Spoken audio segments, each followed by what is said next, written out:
अब सुशील केडिया को जोड़ लेते हैं हमारे साथ। सुशील, गुड मॉर्निंग। और आज का जो बाजार है वो थोड़ा भयावह है। ये अब बिल्कुल सतर्क हो जाने के स्तर है। निफ्टी के साथ साथ अब अगर आप बैंक निफ्टी को देखोगे तो बैंक निफ्टी ने एक न्यू हाई बनाने से फेलियर किया है। तो डिसएग्रीमेंट जो इंडाइसेस का है, ये दो चीजों को दिखाता है कि अगर कभी भी जब दोबारा करेक्शन स्टार्ट हो जाएगा, हो सकता है वो आज स्टार्ट हो चुका हो, कल तक उसका कंफर्मेशन मिलेगा, तो सबसे ज्यादा ये लार्ज बैंक्स घटेंगे। और इनके अंदर की जो वीकनेस है, ये बैंक निफ्टी के इस फेलियर को भी दर्शाती है कि न्यू हाई तक नहीं जा पाया। तो अब यहाँ लार्ज कैप्स में तो बहुत ही सावधानी की जरूरत है। और बी ग्रुप में भी, जैसे कि आज पहले एक घंटे में जोर का झटका धीरे से लग गया, 4 से 5% सबका पोर्टफोलियो डाउन हो गया एक घंटे में। तो लार्ज कैप्स में उस तरह का वायलेंस नहीं आया जो बी ग्रुप में आया। तो बहुत ज्यादा सावधानी से काम करने का बाजार है। मतलब बी ग्रुप में या पोर्टफोलियोज में भी एक रिवर्सल की शुरुआत है क्या आज? अब क्या थोड़े से प्रॉफिट बुकिंग कॉल्स ली जाएं ज़्यादा, इससे ज़्यादा की बाय कॉल्स लेने के बजाय? बिल्कुल, अब यहाँ बहुत ही सिलेक्टिव होने का और बहुत ही चुन चुन कर काम करने का बाजार है।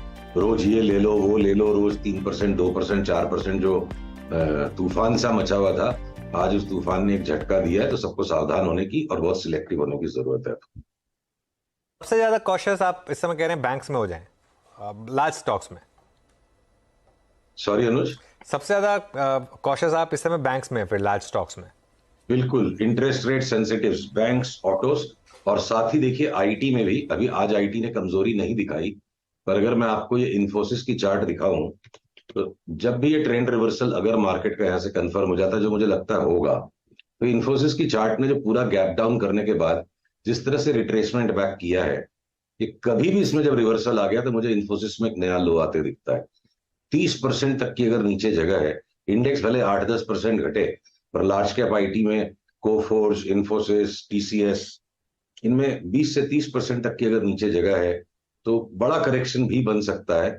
और उसको बनने में हो सकता है 200-300 पॉइंट एक बार निफ्टी आंख में चौली आंख खेल ले, तो वो फाइन कॉल और एक दो दिन रुक कर ही बनेगा। पर ये बहुत ही सतर्क रहने का बाजार है यहाँ से। ओके, सुशील जी, अभी यहाँ पर किसी स्टॉक पे आप लोगों ने शॉर्ट के लेवल्स आइडेंटिफाई किए हो, मतलब या फिर शॉर्ट करने का मन हो, एक्सट्रीमली ओवरबॉट ट्रेजेक्टरी में हो, ऐसे कौन कौन से विकल्प हैं?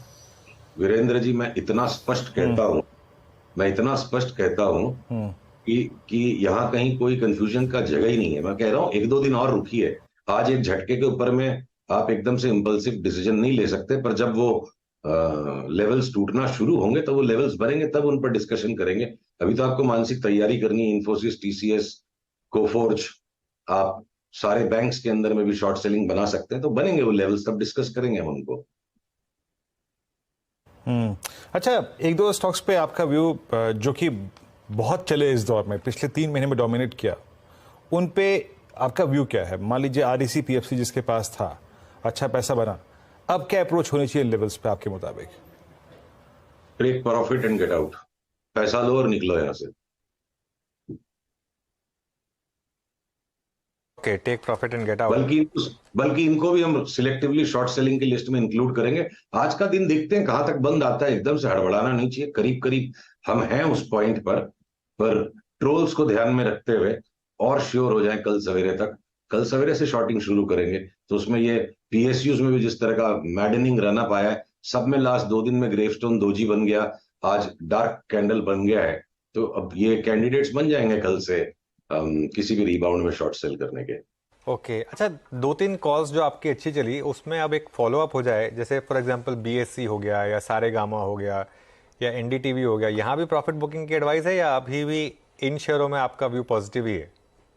देखिए, बीएससी एक ऐसा है जो अभी भी आसमान पर टिका हुआ है और यहाँ पर मोटा मुनाफा है। और ये कल ग्रेवस्टोन दोजी बना के आज इसने भी एक डार्क कैंडल दे दिया।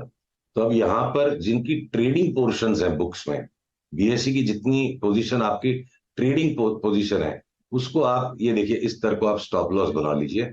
और अब अगर बार तो जो ट्रेडिंग का हिस्सा है उसको तो आपको टेक प्रॉफिट करना ही पड़ेगा, अदरवाइज फिर टेक्निकल एनालिसिस करने का मतलब नहीं है। और तो उतने कुछ पोर्शन को रखिए, कुछ को छोड़िए। और एनडीटीवी और सारेगामा तो अभी चलना बाकी है। तो इनमें इनमें देखिए एनडीटीवी की जो चार्ट है एक ट्रायंगुलर फॉर्मेशन में इनकैप्सुलेटेड है। जब तक ये निचला स्तर 210 का तोड़े बिना ये येलो लाइन को वापस ऊपर आके 230-31 के ऊपर अगर निकल जाता है तो इसमें एक बड़ी चाल आएगी। और इंडेक्स के साथ सारे के सारे स्टॉक्स एक साथ टॉप नहीं होंगे। इंडेक्स भी कोई रातों रात कोई 2000 पॉइंट थोड़े घट जाएगा, आराम आराम से करेक्शन आते हैं। उस बीच में बहुत से स्टॉक्स ऐसे जो अगले 15 दिन में बढ़ सकते हैं, जिसमें सारेगामा और एनडीटीवी को हम अभी भी होल्ड करेंगे। इनमें मेरे को लगता है सारेगामा का अगला राउंड जो है तेजी का वो शुरू हो रहा है। और जब चेन्नई पेट्रो है, ये हमने 190 में लिया, 350 में लिया, और हमारे सारे क्लाइंट्स को हमने 510 में इसको निकल जाने के लिए कह दिया था। आज सवेरे 535 भी इसने दिखा दिया। तो अब ये चेन्नई पेट्रो का टॉप हो गया। अब यहां से ये भले ही 1% 2% बढ़ जाए, सारी दुनिया को ये ब्रेकआउट खरीदना है। तो सारी दुनिया को खरीदना है तो बेच कौन रहा है? जो बेच रहा है वही महाबली, इसीलिए आज ऐसी कैंडल बनी है। तो जो भी आपके दर्शकों ने हमारे पुराने रिकमेंड पे चेन्नई पेट्रोल लिया हो, बहुत बड़ा मुनाफा मिल गया। लालच की एक सीमा होनी चाहिए, खाओ पियो और निकलो यहाँ से। एक स्टॉक जो होल्ड कर रहा है इस डिक्लाइन में भी वो है लार्सन एंड ट्यूब्रो। सुशील, यहाँ पर कोई व्यू आपका? लार्सन एंड टूब्रो पे देखिए, हम बिल्कुल अचंभित हैं। और जब स्पष्टता नहीं आए, इतना एक्सट्रीम ओवरबॉट है और ये तूफान बनता सा ही चला जा रहा है, तो एंट्री का कोई पॉइंट नहीं मिल रहा है। किस पॉइंट को मैं एंट्री बना के क्या स्टॉप लॉस बनाऊं? तो अब लार्सन एंड टूब्रो को हम विस्मित होकर देखते रहेंगे। हमारे लिए इसमें करने का कुछ नहीं है, अभी अभी फिलहाल कुछ नहीं है। ट्यूब्रो में कुछ नहीं है फिलहाल। मार्केट अगर स्टेबल हो तो नेक्स्ट 2-3 स्टॉक्स जो आप वॉच आउट करेंगे यहाँ से बाय करने के लिए, अगर स्टेबिलिटी आ जाए तो? स्टेबिलिटी न भी आए मान लीजिए, तो जो लैगार्ड्स है, तो जैसे मैं ए ग्रुप में अभी भी एचपीसीएल, बीपीसीएल, आईओसी, इनमें वापस से बाई बाई सिग्नल कंफर्म होते के साथ इनको लूंगा। ये मुझे अगले 2-3 महीने के लिए ऑयल गैस और खास करके रिफाइनरी के स्टॉक्स में बहुत तेजी लगती है।